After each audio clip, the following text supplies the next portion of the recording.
안녕하십니까. 한국전자연 동남권 본부장 신정국입니다. 오늘은 그간의 3D 프린팅 사례와 이를 통해서 보는 우리의 지향점에 대한 이야기를 좀 드리고자 합니다. 제 표지 그림이 오늘 3장 정도 있는데요. 뒤에서 설명하면서 조금 부연 설명 드리겠습니다.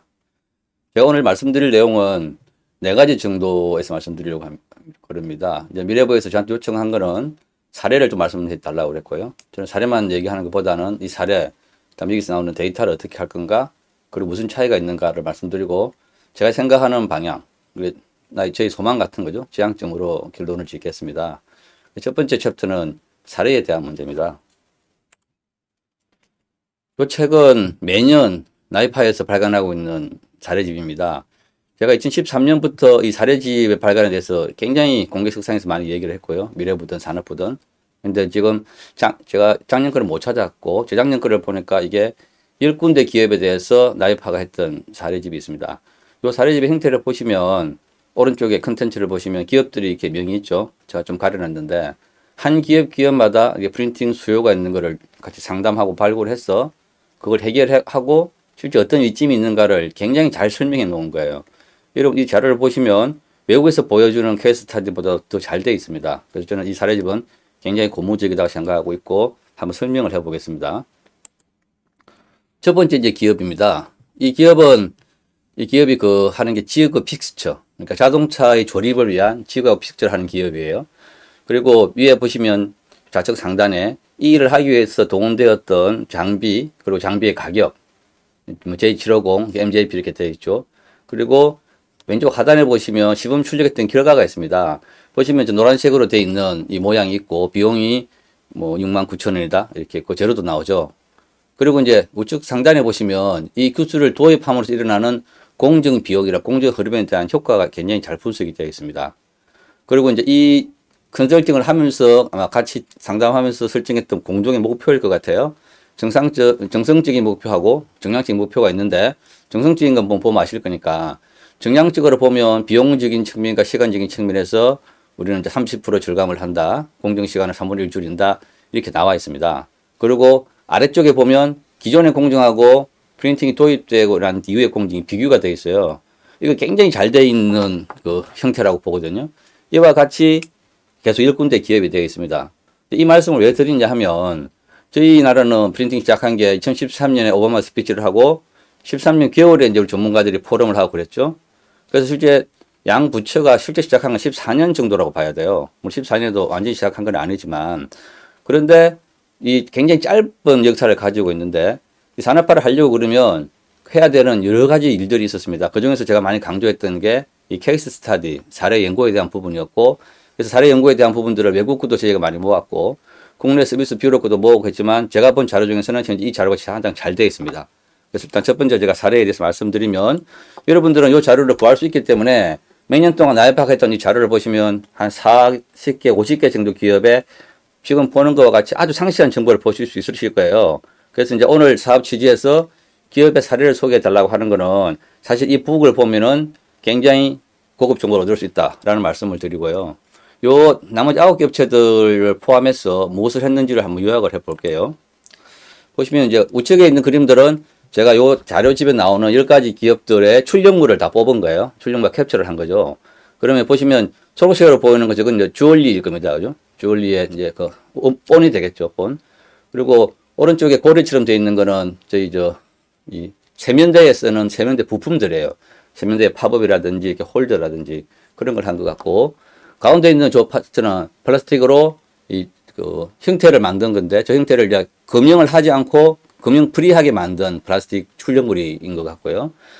저 클리어 피스톤에 되어 있는 건 실제 피스톤이 아니고 피스톤을 개발한 업체에서 피스톤의 동작 원리와 구동되는 뭐 방식 이런 거 보여주기 위한 저 모형이라고 봐야 돼요. 저 모형을 이렇게 입체로 뽑은 거고요.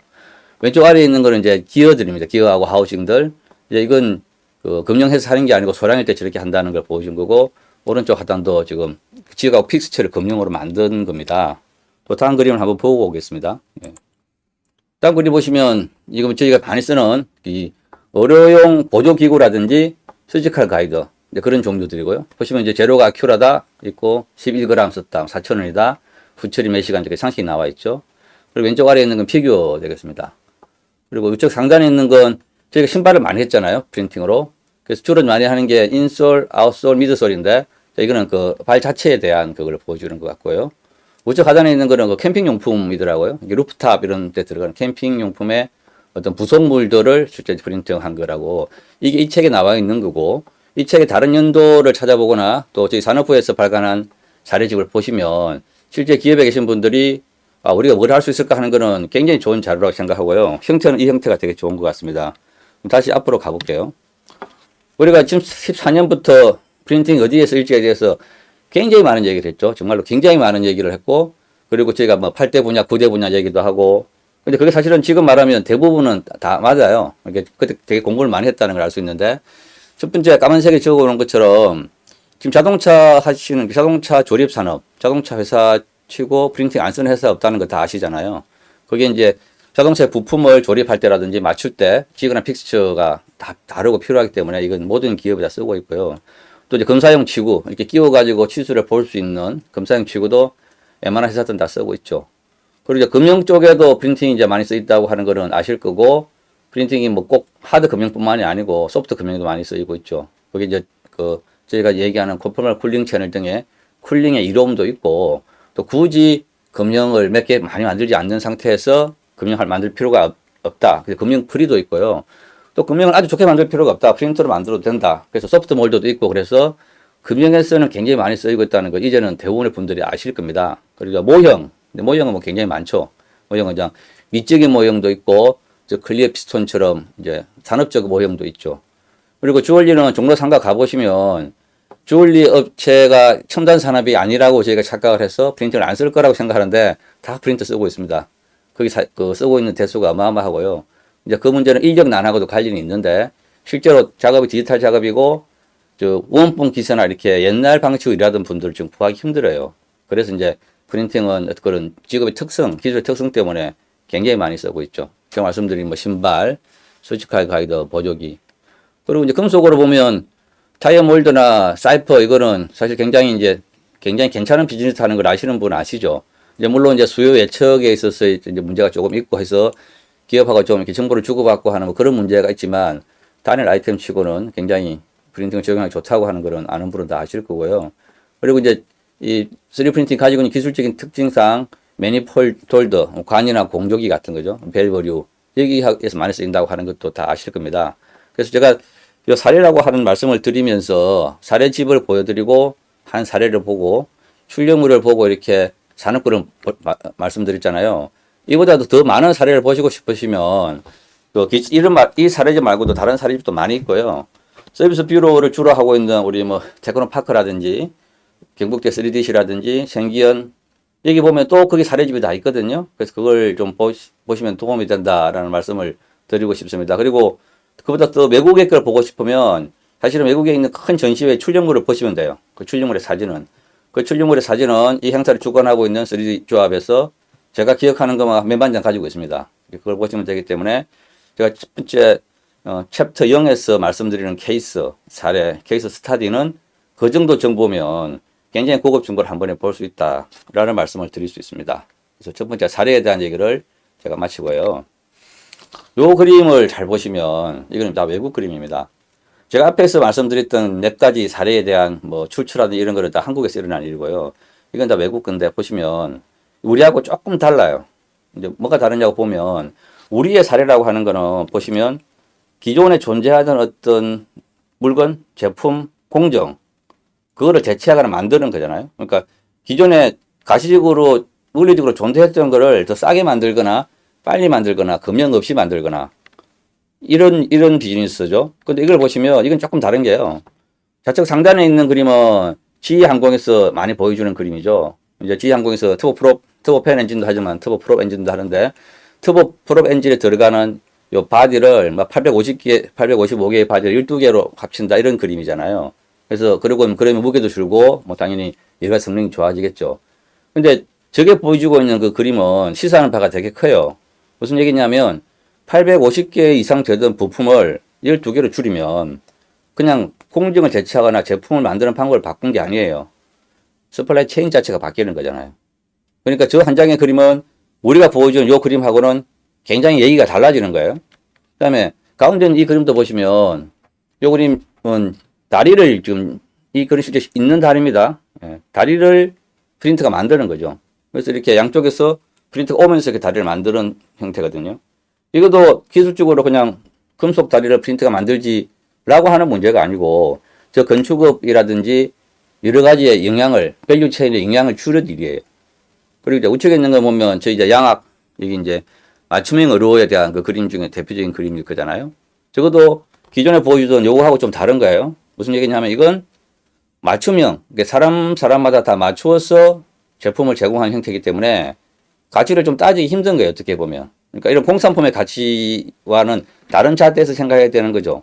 그래서 제가 무슨 성형을 한다 그러면 제 성형 보조물을 낀다. 이게 그냥 실리콘 원가 얼마 이렇게 따질 수 있는 문제가 아니잖아요. 그러니까 우리가 일반적으로 생각하는 가치 위에 다른 가치가 조금 더 들어가 있어요. 그리고 왼쪽 아래에 있는 이 그림은 보신 분이 별로 없으실 텐데, 조금 저희가 엔진에서 연소를 하면 피스톤이 있고 인소실이 왔다 갔다 하면서 이렇게 폭발하잖아요. 통상적으로 해서 스파크를 이렇게 튀겨주거나 아니면 자체 압력으로 가압이 돼서 이렇게 폭발하는 그런 형태를 가지거든요. 가솔린이든 디젤이든. 그래서 그렇게 나누는 건데, 그 스파크를 일반적으로 해서 한 번만 해주면 이렇게 골고루 퍼지지 않아요. 그런데 저 위에 이제 3D 프린터로 약간의 챔버 구조를 만들어주고 미리 한번 이걸 이그네이션을 해주면 굉장히 연료가 희박한 상태에서도 엔진이 잘 돌아가는 거예요.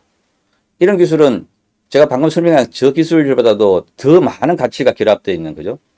그다음에 우측 하단에 있는 건 잘 아실 겁니다. 유명한 타이어 회사잖아요. 이 회사가 에어리스 타이어를 보여주는데 그 에어리스 타이어를 프린트로 만든 거예요. 저번에 공기 정확 작용도 한다 그러고 그런 게 있는데 요 장표 5개와 이 한국에 있는 장표를 보면 뭔가 좀 말이 다르잖아요. 케이스가. 그러니까 이런 케이스가 그러니까 이런 차이가 왜 생기는지를 보면 나보다 좋다가 아니고 우리는 이 나라보다는 프린트를 늦게 한 나라죠. 이 나라는 굉장히 오래 한 나라입니다. 그러다 보니까 프린트를 고민한 시간이 제가 기억으로는 전문가조차도 2014년 말부터 고민했거든요. 그럼 일반인들은 그보다 훨씬 더 고민을 한 게 짧겠죠. 그래서 우리 머릿속에서 나온 게 이거예요. 그러니까 기존에 딱 보이는 제품, 그 부품, 그 공정을 단순하게 대체하는 그런 밸류를 저희가 찾아내는 거죠. 근데 이분들이 한 거를 보면 그런 게 아니고 왼쪽에 있는 터보 프로 엔진은 진짜 몇 개의 회사가 없어지는 서플라이 체인의 변화가 있는 거고 가운데 있는 것도 건축업에서 굉장히 많은 일을 일으킬 수 있는 거죠. 오른쪽에 있는 거는 의료에서도 이렇게 되면 의료에서도 상당히 영향을 주는 거고 왼쪽 아래에 있는 거는 엔진계에서도 상당히 방향을 크게 일으킬 수 있죠. 저는 LNG선 이런 데 있어서 이 기술이 굉장히 큰 역할을 할 거라고 생각하는데 그리고 오른쪽에 있는 에어리스 타이어는 수송 체계 이런 데 있어서 굉장히 흔들 수 있죠. 그러니까 우리가 올해 2021년의 사례를 얘기해 달라. 이게 이제 미래부가 저한테 요청해서 제가 이거 온 건데 그 사례를 이렇게 나누어서 보면 한국의 사례는 아까 말씀드린 것처럼 제가 얘기하던 그런 출처에서 공부를 하시면 돼요. 근데 저는 그게 단기했다고 생각하는데 한 번에 이렇게는 되지 않을 거라고 보고 그런 사례들을 공부하고 축적하고 응용하고 하다가 이제 우리가 기업끼리서로 정보를 융합하고 이렇게 잘 되면 이런 사례가 만들어지는 거죠. 저는 이런 사례가 만들어지기를 바라요. 이게 훨씬 더 임팩트를 많이 줄 수 있는 일이기 때문에. 그래서 이제 제가 첫 번째 챕터인 사례에 대한 얘기를 이 정도로 좀 줄이고 이제 두 번째 챕터로 넘어가겠습니다. 이게 첫 번째 챕터에 정리하는 그림이었는데요. 무슨 걸 얘기하고 싶은 거냐 하면 3D 프린팅이라는 기술도 인공지능이라는 기술도 지금 새로 거론되는 많은 기술들은 디지털 대전환 기술이라고 얘기를 많이 합니다. 그러니까 디지털 기술이 들어 세상 막 바꾸는 거죠. 그래서 세상을 뒤집는다고 얘기하는데 이걸 머릿속에 넣고 그러면 3D 프린팅도 4차 산업혁명의 대표적인 기술인데 그걸 머릿속에 넣고 한 페이지를 돌아가 보면 그런 것 같아요. 세상을 뭐 뒤집는 것 같죠. 근데 그 한 페이지 더 돌아가면 뭐 그다지 세상을 많이 뒤집는지 잘 모르겠어요. 조금 더 좋아진 거지. 그 얘기는 우리가 이 프린팅이나 4차 산업혁명, 인공지능이나 뭐가 가지고 있는 이 기술들의 잠재력을 충분히 끌어낸 건 아니다라는 거죠. 거꾸로 생각하면. 무슨 얘기냐면 이 그림은 유명한 그림입니다. 총이 초창기 나왔을 때. 예. 총이 뭐 아크베스 뭐 종류가 굉장히 많이 있지만 처음에 총이 나왔을 때는 저랬어요. 그러니까 사람들이 총을 잘 안 쓰고 창을 썼습니다. 총은 되게 불편하거든요. 그런데 총은 엄청나게 빠른 속도로 개량이 되었고 지금 뭐 창을 쓰는 나라는 거의 없잖아요. 그런 것처럼 유럽의 많은 국가가 저렇게 총의 존재를 좀 불편하고 느리고 연발도 잘 안 되고 잘 안 맞고 하니까 그냥 가볍게 본 거죠. 그냥 창 쓰면 되는데, 창은 되게 좋은데. 그런데 조금도 지나지 않아서 총이 지배하는 세상이 되었거든요. 우리가 저 총의 잠재력을 굉장히 가볍게 봤던 거죠. 그러니까 우리가 디지털의 잠재력을 굉장히 가볍게 보는 거고, 이 양반들은 오래 했기 때문에 굉장히 잘 보고 있는 거죠. 그 차이겠다고 해서 요 사례 연구를 쭉 깊이 보시면 뭔가 이렇게 잡히는 게 있을 거라고 봅니다. 제 챕터 1장, 0장이고요. 자, 이제 챕터 1 넘어가 볼게요. 제가 챕터 1으로 잡은 게 이제 데이터에 대한 얘기를 하려고 잡았는데, 이것도 제가 4, 5년 전부터 이제 굉장히 많이 공론을 했던 일이죠. 데이터에 대한 거. 저는 그때 댐이라 말을 안 썼어요. 근데 이제 문재인 정부가 들어오면서 댐이라 말을 썼는데, 저는 데이터 플랫폼이라는 얘기를 많이 썼죠. 데이터. 그래서 그 데이터 얘기를 좀 해보려고 그래요. 여러분, 이 그림을 영화에서 많이 봤을 겁니다. 오른쪽에 번개치는 이 그림은 모세가 홍해를 걷는 그림이죠. 실제로 홍해가 아니었어요. 역사적인 기록이 오류인데. 그리고 왼쪽에 있는 그림은 제갈량이 적벽에서 동남풍을 부리는 그림이잖아요. 저희는 동양 사람이니까 제갈량이 동남풍은 그 지방에서 있었던 실제 날씨라고 하는 걸 알아요. 그걸 오랫동안 누군가 기억을 하고 기록을 했고, 그걸 제갈량한테 누가 전해준 거잖아요. 그게 기적을 일으킨 게 아니고, 잘 있던 데이터를 보존하고 전해줘서 일어난 일이에요. 그래서 결국 뭐 이겼다 이런 거잖아요.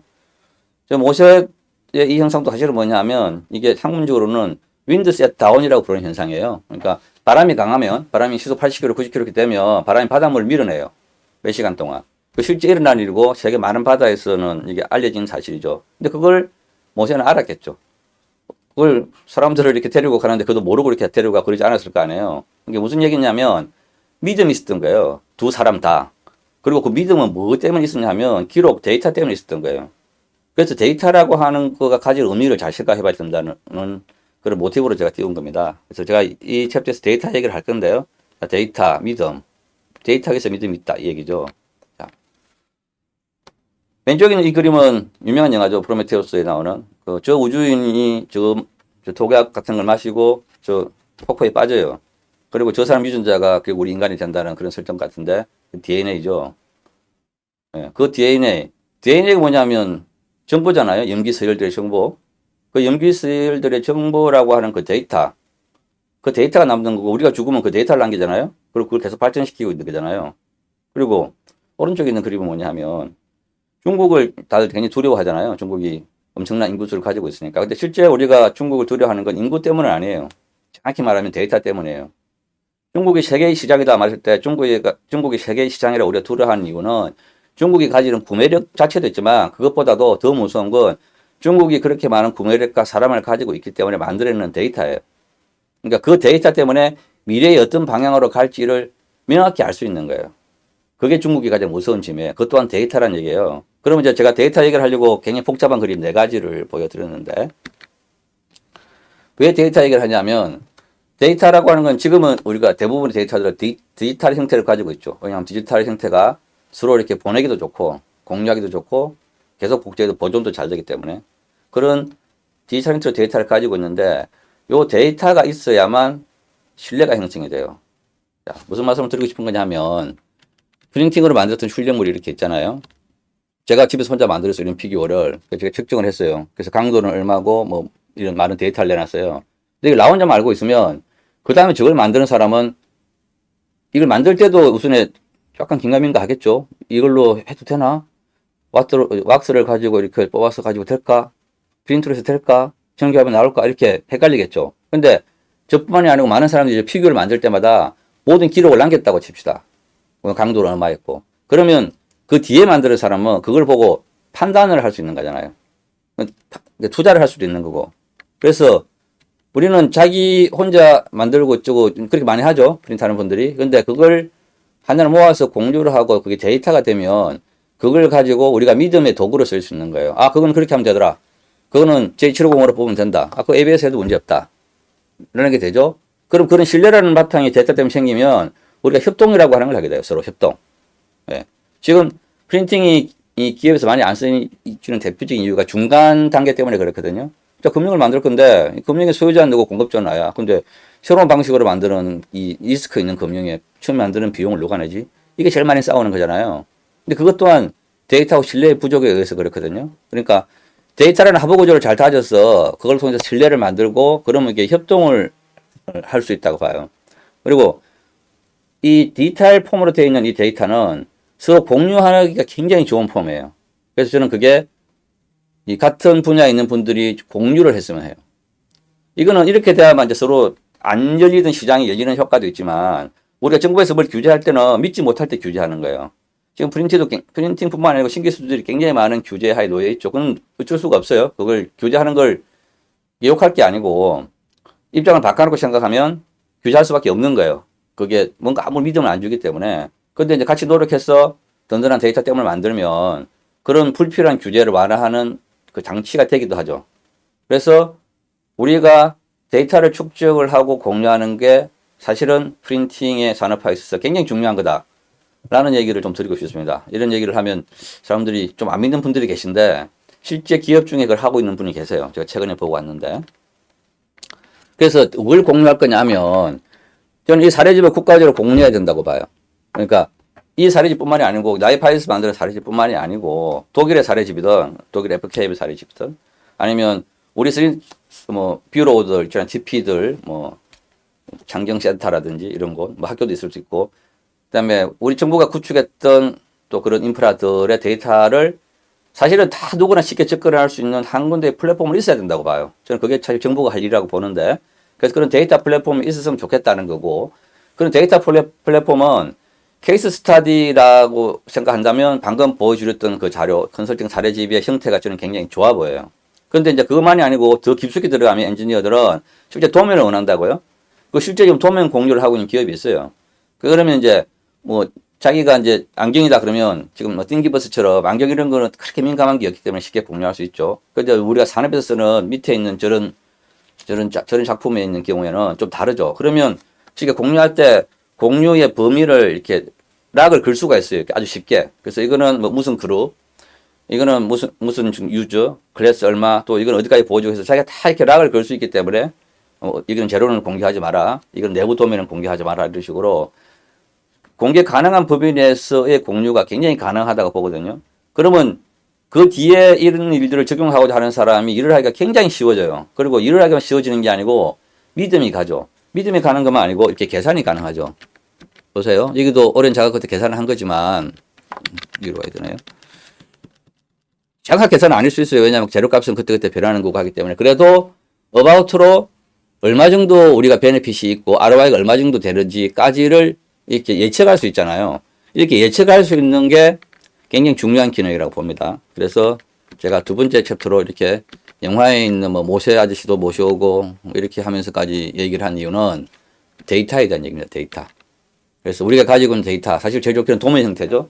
그게 STL 형태든 확장된 STL이든 그 도면 형태로 아니면 사례집 형태로 해서 서로 공유하자는 거예요. 그 괜히 비밀이라고 숨기고 그랬었는데 알고 보면 별것도 아닌 걸 가지고 그러는 경우가 태반이거든요. 그래서 좀 제발 그렇게 했으면 좋겠다. 그게 결국은 우리가 앞으로 더 새로운 가치를 만들고 규제를 풀고 하는데 강력한 도구가 될 것이다. 이게 제 첫 번째 챕터입니다. 데이터.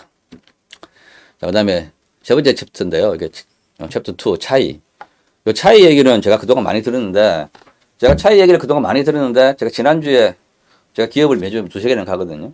지난주에 한 기업을 갔다가 이분한테는 이 설명을 안 드렸나? 이분은 이런 방송을 안 봤나? 그런 생각이 들어서 되게 집에 오는데 마음이 좀 그렇더라고요. 그래서 다시 한번 말씀을 드릴게요. 어떤 차이라고 하는 걸. 예. 여러분, 우리 인류의 역사가 그냥 대충 잡아서 만년 생각합시다. 우리 역사라고 하는 게 있던 시기를 만년.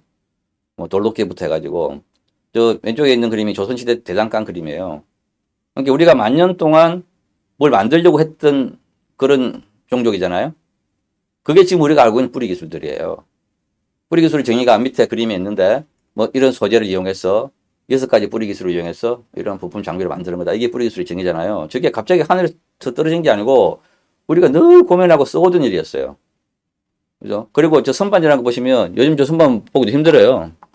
나이 드신 분이라 저 선반 아는데 적어도 굉장히 오랫동안 그리고 굉장히 많은 사람들이 고민해 왔던 거예요. 굉장히 많은 사람들이 굉장히 많은 국가에서 오른쪽에 쇳물을 붓는 저 공정은 전 세계적으로 굉장히 많은 민족이 오랫동안 고민해 온 일이에요. 그게 무슨 얘기냐면 우리가 알고 있는 이 기술들, 지금 현재 쓰고 있는 기술들은 굉장히 오랜 시간 굉장히 많은 사람들이 고민했고 그 고민의 결과가 데이터로, 신뢰로, 믿음으로 축적되어 있는 일이에요. 거의 만년의 역사 동안. 그런 일이고, 프린팅은 한 30년 전에 갑자기 나타나가지고, 지금 그때는 래피드 프로토타이핑이라 그랬죠.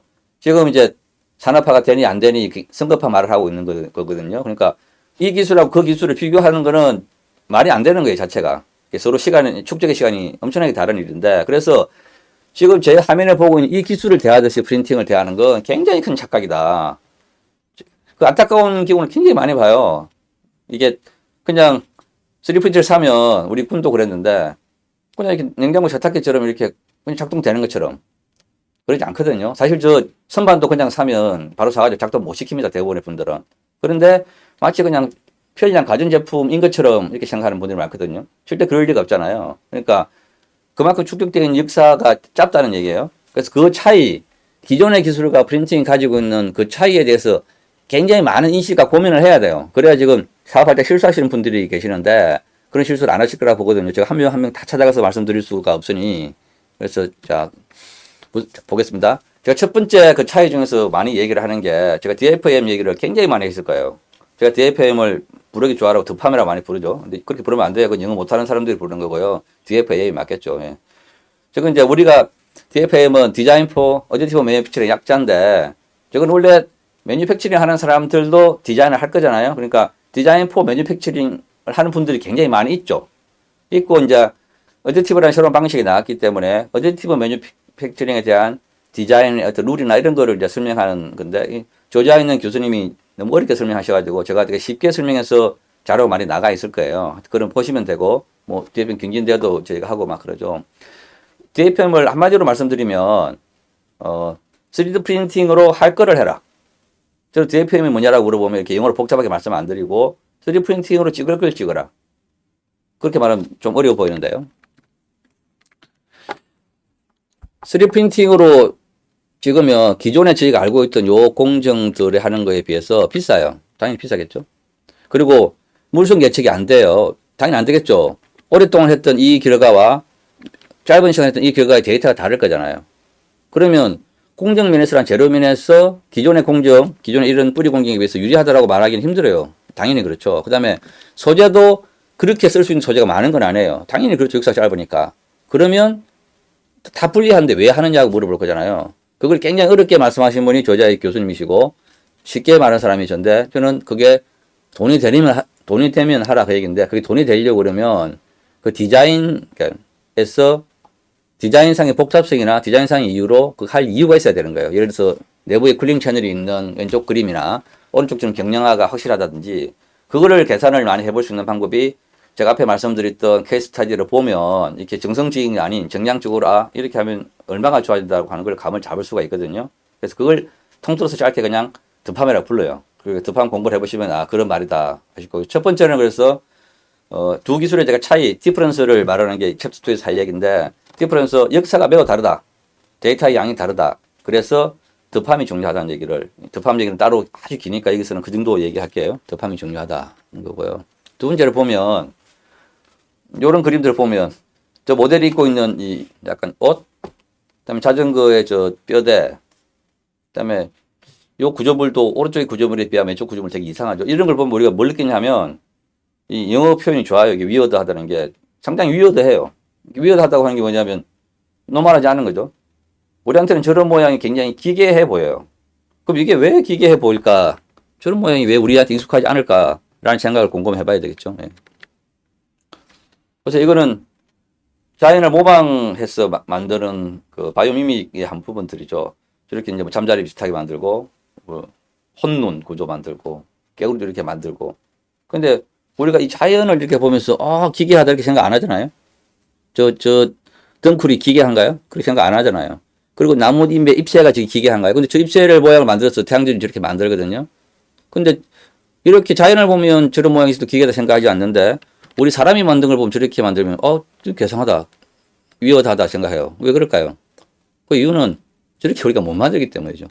이게 우리가 과거에 이 방법으로는 저렇게를 못 만들어요. 아니면 엄청나게 오래 만들어야 되거나. 그 대표적인 게 제가 늘 예를 드는 그 대만에 있는 그 보물이잖아요. 상아를 깎아서 만든 상아 울릉문투구인데, 그렇게 150년 만들어야 되잖아요. 할아버지, 아들, 뭐 손자 이렇게 해가지고. 그래서 기존에 있는 제조법으로는 만들기 어렵거나 비싸거나 한 거예요. 그러니까 이걸 보면 그렇게 안 만들어 봤기 때문에 위험하게 보이는 거죠, 당연히. 근데 저런 제조법이 일반적으로 돼버리면 이게 이제 노말이 되겠죠, 이게. 또, 그래서 프린팅이 가지고 있는 아까 차이를 계속 설명하기 때문에 기존의 기술하고 프린팅이라고 하는 거에 차이를 계속 설명하다 보니 DFM 얘기를 한 거예요. 그리고 모양이 아주 기괴한 모양 얘기한 거예요. 세 번째는 이 프린팅을 하는 원리들을 다 뜯어보면은 되게 다 비슷한데 이렇게 하나하나의 복셀이라는 단위로 프린팅을 할 수 있는 기술들이 몇 개 있어요. 뭐 모든 기술이 그런 건 아니지만 그게 무슨 얘기냐면 우리가 지금 보고 계시는 이 화면을 볼 때는 픽셀이라는 거로 화면을 봐요. 뭐 이쪽으로 한 3,000개, 한 4,000개 있겠죠. 그러면 이제 픽셀 하나의 화소가 RGB 컬러가 나와서 그 조합으로 우리가 그림을 보는 건데 3차원을 형성하는 3차원 물체는 3차원의 하나의 화소가 있을 거잖아요. 그럼 그걸 우리가 복셀이라고 불러요. 저 우측 상단에 VOXEL. 그죠? 저 뭐라고 입소라고 불러야 되나요? 뭔지 모르겠지만 입자를 형성하는 하나의 엘리먼트가 있는 거죠. 이 엘리먼트 단위로 튜닝을 할 수가 있는 거예요. 그리고 그렇게 되는 기술이 일부 있고 앞으로 그렇게 발전하겠죠. 그러면 이게 저 엘리먼트 단위로 복셀 단위로 칼라만 튜닝하는 게 아니고 저게 물성까지 튜닝할 수 있어요. 트랜스페런시라든지 전도도라든지 스티프니스까지 다 튜닝할 수 있어요. 그 얘기는 무슨 말이냐면 우리가 더 위어드한 걸 만드는 거예요. 우리 보통 하나의 물체 보면 이 물체가 물성이 비슷하잖아요. 이렇게. 근데 저렇게 만든다 그러면 이 부분은 투명하고 여기는 빨갛고 여기 노랗고 여기는 말랑말랑하고 여기 딱딱하고 이럴 거잖아요.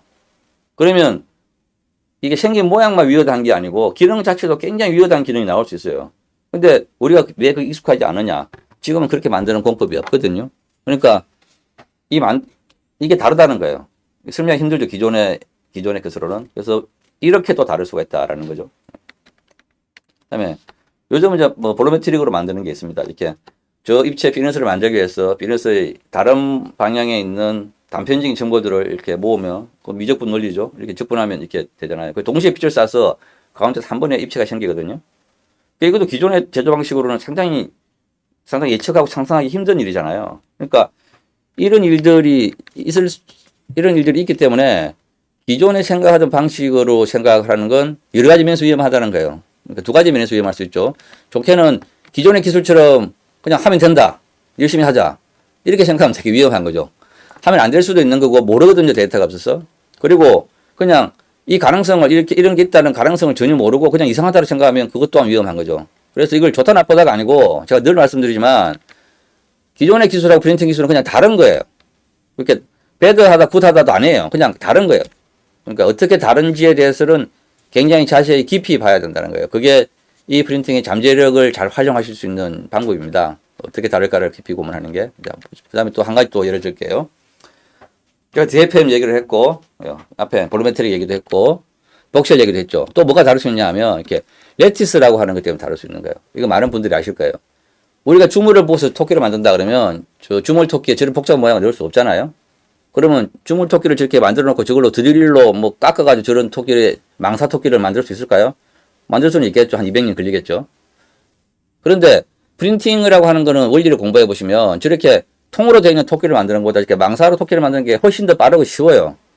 돈도 더 적게 들어요. 재료도 적게 들고 에너지도 적게 들어요. 그리고 저 망사, 저걸 영어로 레티스라고 그러죠. 레티스 왼쪽에 보시면 A, B, C, D, E, F 쭉 있는데 저 레티스를 이렇게 수학의 상가함수의 합이라든지 뭐 각종 수학으로 만들 수 있죠.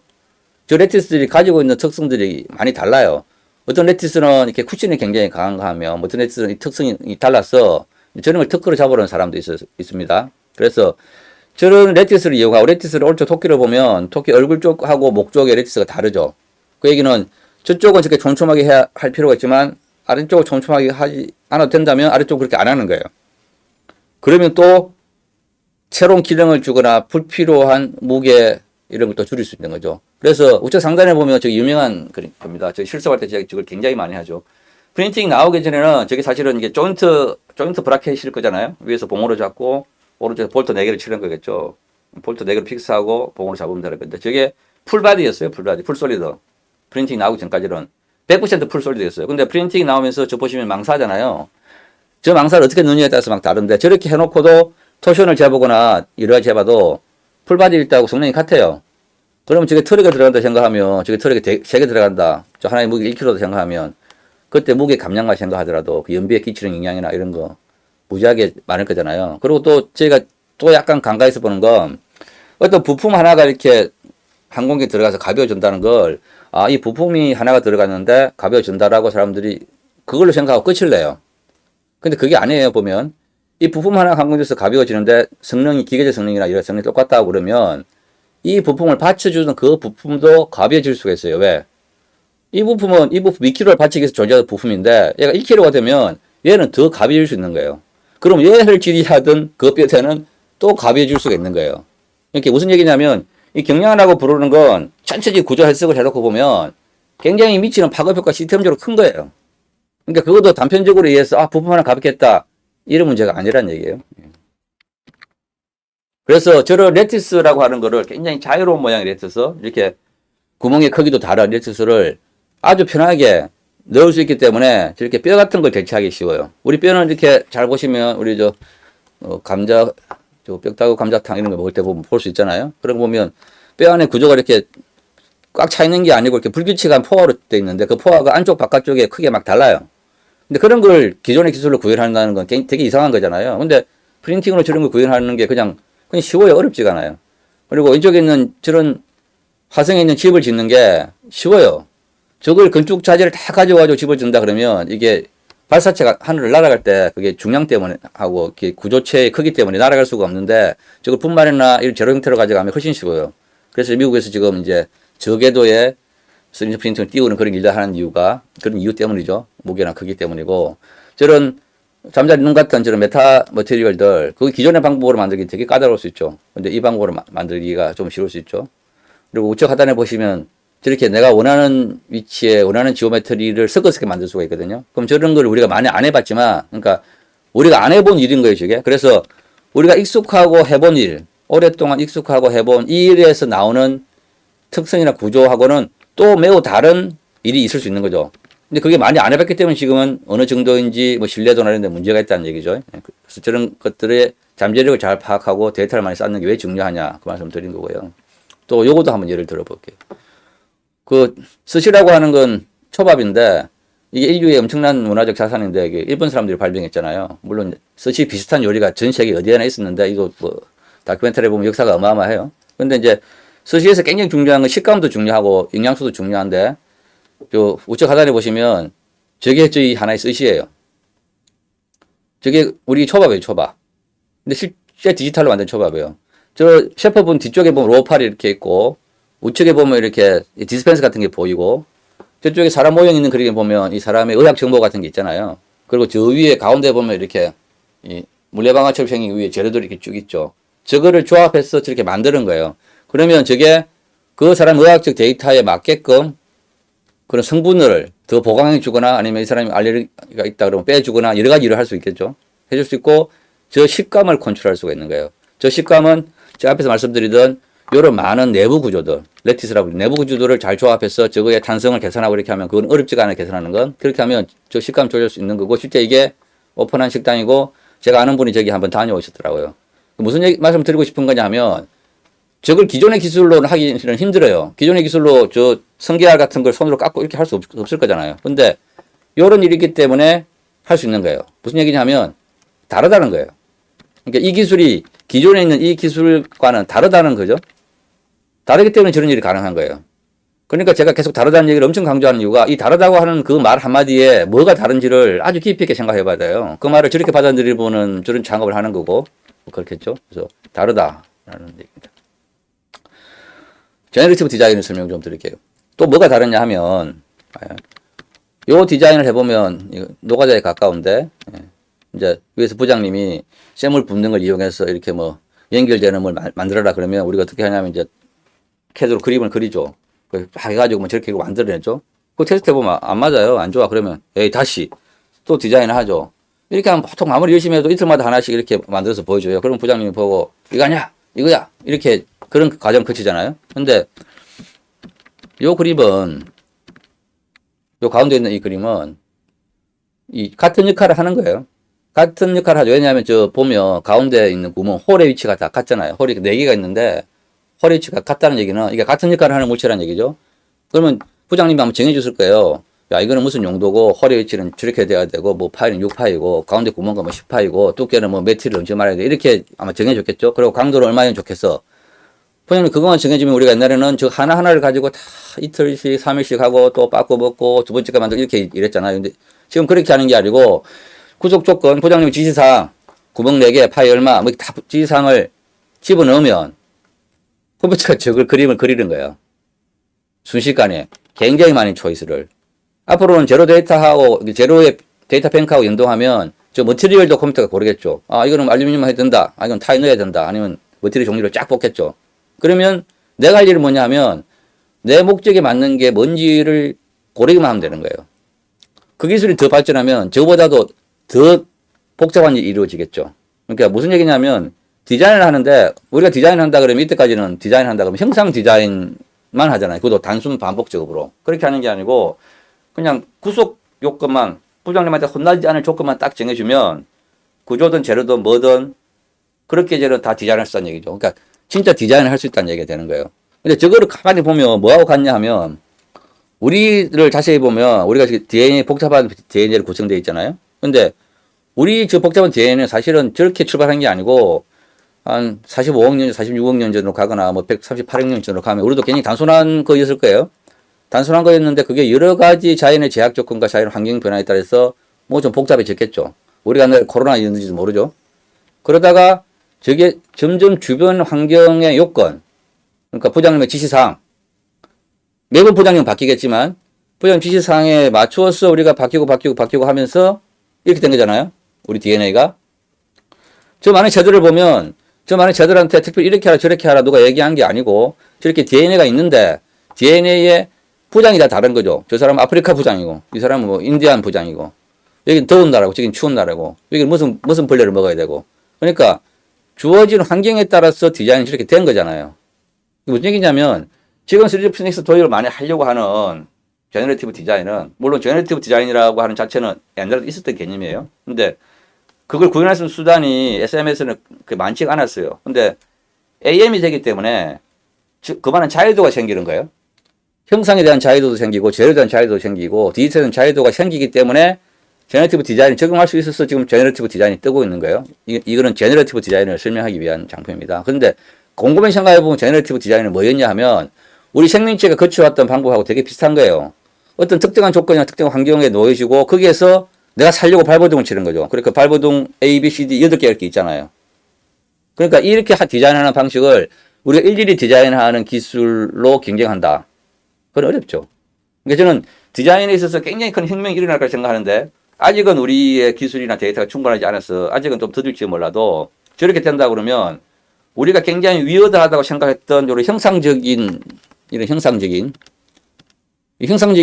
변화도 일어나겠지만 아까 말씀드렸던 요 복셀 때문에 일어나는 어떤 기능적인 변화도 많이 일어나겠지만 그리고 레티스를 집어넣기 때문에 일어나는 많은 변화도 많이 일어나겠지만 이렇게 제너레이티브 디자인 도입되는 변화도 굉장히 많이 일어날 거라고 봐서 진짜 한 10년이나 20년 후에 산업적 디자인이 어떻게 할 거라고 얘기한다 그러면 지금 우리 머리로는 예측할 수 없을지도 몰라요.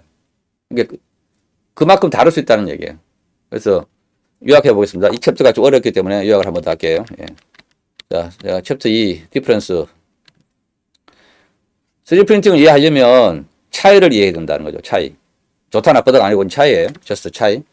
그건 차이가 뭐냐? 역사가 매우 짧아요. 여기는 한 10,000년, 여기는 한 30년. 그 차이를 이해해야 돼요. 그래서 무조건 투자하자, 용감히 나가자, 하면 된다. 그 절대 아닙니다. 그렇게 주변에 많아요. 그런 분들. 예. 그 다음에 첫 번째 차이가 DFM을 공부하세요. 그럼 조금 더 차이를 알게 되실 거고, 예. 두 번째 차이는 이 복셀 디자인. 그거 한번 공부해 보세요. 아, 그럼 저런 게 있구나. 복셀이 뭔가. 볼리메트를 아직 모르셔도 돼요. 아직 여기까지는 안 왔으니까. 세 번째는 라티스라는 것에 대해서 좀 공부를 해보세요. 그러면, 이게 정말 다른 거구나. 네 번째는 제너레이티브 디자인을 공부해 보세요. 제가 4가지 말씀드렸는데, 요 4가지만 좀 깊이 공부해 보시면, 정말 이게 다른 거구나. 좋다고 얘기한 거 아니에요. 다르다고 얘기한 거지. 그걸 아실 수 있을 겁니다. 그래서 보세요. 지금 이제 우리가 탄소 중립 때문에 엄청 고생하고 있는데, 사실은 동물하고 식물하고 비교해 보면, 우리가 소는 교환 비율이 7대 1인가 그래요. 양은 4대 1인가. 무슨 얘기냐면 그냥 식물을 잘 키우면 되는데 식물 7개를 죽여서 소 한 마리 만드는 거잖아요. 그러니까 그건 채식하게 되면 그 7분의 1 주는 거죠. 그래서 이제 지금 탄소 중립 때문에 이제 고기 먹지 말자. 결국 지구 온난화의 주범이 고기잖아요. 고기 먹지 말자 얘기가 나오는데 기존에 있는 기술로 인공 소고기를 만들 수 있을까요? 지금 저렇게 인공 소고기가 나오고 있거든요. 맛하고 질감이 같은 기존의 기술을 지금 못 만들어요. 저걸 선반으로 깎아서 만드나요? 주물로 부어서 만드나요? 근데 제가 앞에 말씀드렸던 이 디퍼런스 차이를 보여드렸잖아요. 그러니까 이 기술은 저렇게 만들 수 있고 만들 수 있기 때문에 저렇게 나온 거예요. 이게 무슨 차이가 있는지 잘 보여주는 사례로 생각해서 제가 인공 소고기 그림을 들고 왔습니다. 제 이제 마지막 챕터 지향점인데, 이 지향점은 제가 뭐 그동안 대정부 그림도 많이 하고 굉장히 많은 얘기 했는데, 그 지향점이라고 하는 게 개인마다 다르고 사람마다 다르잖아요. 그래서 그 지향점 써놓고 나서 영어로 뭐로 표현해야 되는지 모르겠어요. 그래서 제가 말하는 게 뭐 법도 아닌 거고, 그래서 그냥 지향점 적어놓고 저의 소망 뭐 이렇게 번역했습니다. 그래서 제 마지막 챕터는 지향점인데, 제가 위시하는 게 뭔지 말씀드릴게요. 요 그림인데요. 마지막 챕터는 이 그림 한 장이에요. 저 위에 있는 거는 터보팬 엔진이에요. 터보팬 엔진은 이렇게 중거리, 단거리 엔진에서 굉장히 효율이 좋기 때문에 중거리, 단거리 엔진에서는 터보팬 쓴다고 하는 건 상식이죠. 터보팬은 가운데가 이렇게 짤록해요. 그리고 우리가 알다시피 오른쪽 아래에 있는 그림은 그 유명한 G의 퓨어 노즐이에요. G의 퓨어 노즐이 저 터보팬 엔진 가운데 들어가서 인류를 분사하는 거잖아요. 근데 이제 많은 분들이 G의 퓨어 노즐이 3D 프린팅의 대표적인 사례다. 이건 다 알죠. 근데 저게 장점 얘기하면 또 사람들이 다 배우죠. 뭐, 신뢰성 5배 올라갔고, 컨덕티비티 뭐가 좋아졌고, 무게감량 이런 게 다 알죠. 그런데 그 뒤에 저게 어떻게 해서 채택이 되고, 저게 어떤 역사를 거쳐왔는지에 대해서는 많은 분들이 몰라요. 뭐, 지에 있는 분들은 아시겠죠. 저 퓨어 노즐이 저게 채택되던 이유를 보시려면, 지에 계신 분들 또 저 말이 맞는지 나중에 아니면 전화하세요. 저 엔진을 만들기 위해서 지는 회사 두 개를 합작을 했잖아요. 거기까지 그슬로 올라가야 돼요. 그리고 요 엔진, 이 엔진이 나올 때, 이 엔진에 설계할 때 설계자들의 마인드가 이번에는 신개념 기술을 많이 넣겠다라고 처음부터 마인드가 있었고, 저 노즐은 회장님이 직접 밀어주는 아이템이잖아요. 우리는 다른 사람이 했던 성공적인 사례이기 때문에 저게 3만 번째 양산돼서 나오는 거 보고, 축하한다, 좋아하고 그 사진 많이 돌려보지만, 실제 저게 나오기까지 얼마나 많은 사람들이 긴밀히 협력했는지를 생각해 보면, 우선 회장님이 굉장히 저걸 밀었어요. 그리고 지혜가 자기의 기술적 한계를 극복하기 위해서 프랑스에 있는 회사하고 합작을 하잖아요. 그리고 저 설계하는 설계 엔지니어들이 그런 것들을 저 카본으로 되어 있는 앞쪽의 부분은 카본 파트거든요. 이런 것들을 신기술을 이게 탑재하겠다는 결정까지 하잖아요. 그 수없이 많은 배경하에서 저게 나온 거거든요. 그러니까 제가 앞에서 보여드렸던 대한민국 2019년 사례집하고 그 뒤에 있는 그림하고 보면 이게 무기가 많이 달라 보여요. 왜냐하면 서로 무기가 많이 다른 거예요. 굉장히 많은 공조와 고민이 있었던 거죠. 이거는 나 혼자서 고민해도 되는 문제죠. 그래서 제가 바라는 건 뭐냐면, 이 가치 있는 일, 가치가 높은 일을 하려고 하면, 시대의 변화에 맞는 일로 하면, 굉장히 서로 공유하고 고민하고 분석하고 쌓고 신뢰하고 해야 가능한 일이에요. 그래서 사실 선진국이라고 부를까요? 그러니까 산업구조가 고도화되려면 굉장히 아이러니하게도 사람 사이 협력이 무지하게 많이 일어나야 그게 선진국이 돼요. 그래야 저는 선진국 같은 아이템이 나오는 거예요. 그래서 제가 바라는 건 우리나라는 근데 뭘 우리나라가 지금 뭐 전쟁 나고 얼마 안 됐는데 이 정도 하는 것도 대단하긴 하지만 우리나라는 사실 기업하고 다른 기업들이 그렇게 정보를 많이 공유하냐 사실 잘 안 하잖아요. 그다음에 중소기업, 대기업 그렇게 정보 공유 잘 안 하거든요. 로드맵 잘 안 줘요. 심지어 뭐 갑질하기도 하고. 그러니까 우리는 그리고 물리과, 재료과 사람들, 화학과 사람들, 교수님들끼리 밥도 잘 안 먹어요. 그러니까 우리는 7% 고도 성장 사회를 남들이 가본 길을 따라서만 왔기 때문에 그렇게 아무 문제가 없었어요. 그런데 지금은 그런 사회는 이미 끝났고 우리의 성장률 1%밖에 안 되잖아요. 그러면 우리의 습관을 바꿔야 돼요. 그게 제 지향점이에요. IWC. 우리의 습관을 바꾸고 협력하는 방법을 바꾸고 협력하는 고민의 깊이를 바꿔야 돼요. 그게 결국 시대를 이끌고 불을 창출을 하는 거라고 봐요. 그게 어찌 보면 산업화가 되는 거고 그렇습니다. 네, 감사합니다. 제 마지막 그림을 정리할게요. 제발 정보 좀 공유하고 살자. 그래서 공유를 넣습니다. 다른 분들이 왜 공유를 자기 사진 안 넣나 그러는데 쉐어링의 어떤 간판 같은 걸로 공유를 넣었고요. 뒤에 있는 저거는 일본군이 이렇게 총 쏘고 있는 모습이에요. 저 총을 우습게 보지 마라. 예, 이상입니다. 감사합니다.